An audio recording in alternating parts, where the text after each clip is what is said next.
Hey, if you're running into that super annoying max retries exceeded error in Ollama, don't worry, here's how you can fix it.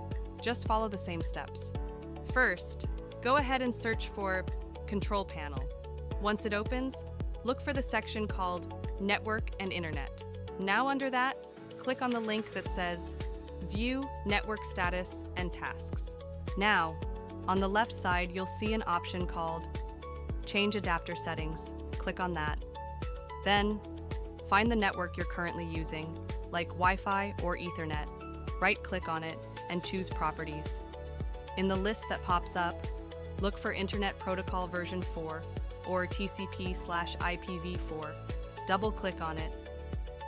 Now, select the option that says Use the following DNS server addresses. In the preferred DNS server field, type in the primary address. Then, in the alternate DNS server field, enter the secondary one. Once you've done that, click OK on everything, and you're all set. Now go ahead and try running your model again.